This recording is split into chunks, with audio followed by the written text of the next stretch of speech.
السلام علیکم دوستو، میں ہوں عاصم سہیل اور آپ دیکھ رہے ہیں میرے یوٹیوب چینل اور فیس بک پیج۔ امید کرتا ہوں کہ آپ سب خیریت سے ہوں گے۔ اللہ پاک آپ سب کو اپنی حفظ و امان میں رکھے۔ دوستو، نزلہ زکام تو ہر موسم میں بیشتر افراد کو لاحق ہونے والے امراض ہیں جو مختلف موسم میں انسان پر اثر انداز ہوتے ہیں۔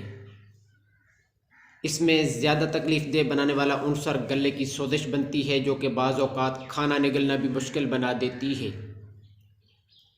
صبح گلے میں کانٹے چبھنے کا احساس ہونا آپ کو اس بات کا اندیہ دیتا ہے کہ وائرس آپ کے جسمانی مدافعتی نظام میں داخل ہو چکا ہے، اور اسی وجہ سے ہی آپ کو لگتا ہے کہ جیسے کوئی زیادہ مرچوں والی چیز کھا لی ہو، کیونکہ یہ وائرس جسمانی ورم کا باعث بنتا ہے۔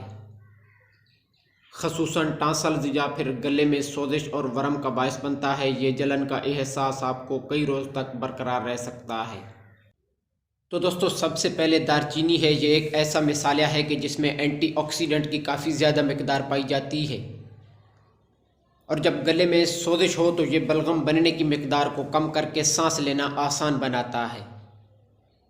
تو اس کے لیے یہ کرنا ہے کہ 1.5 کپ پانی میں 3 سے 4 ٹکڑے دار چینی کے ڈال کر اسے ہلکی آنچ پر ابالنا ہے۔ جب 1 کپ رہ جائے تو اسی میں سبز چائے شامل کر کے نیم گرم اسے پی لینا ہے۔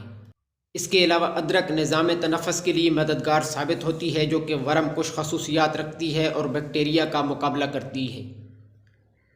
اسے استعمال کرنے کے لیے 3 کپ پانی لے کر اس میں ادرک کے 2 ٹکڑے ڈال کر اسے ہلکی آنچ پر ابالنا ہے۔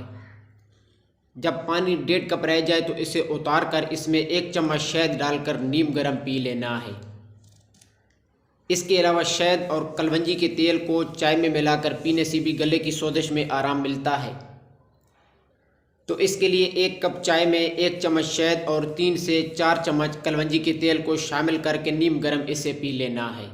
یہ تیل ورم کش ہوتا ہے اور گلے کی تکلیف میں فوری سکون پہنچانے میں آپ کی مدد کرتا ہے۔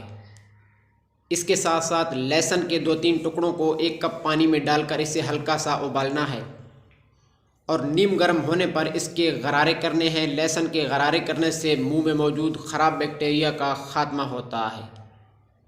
تو دوستو، یہ تھی ہماری آج کی ویڈیو۔ امید ہے کہ آپ کو پسند آئی ہوگی۔ دعاؤں میں یاد رکھیے گا۔ جزاک اللہ خیرہ۔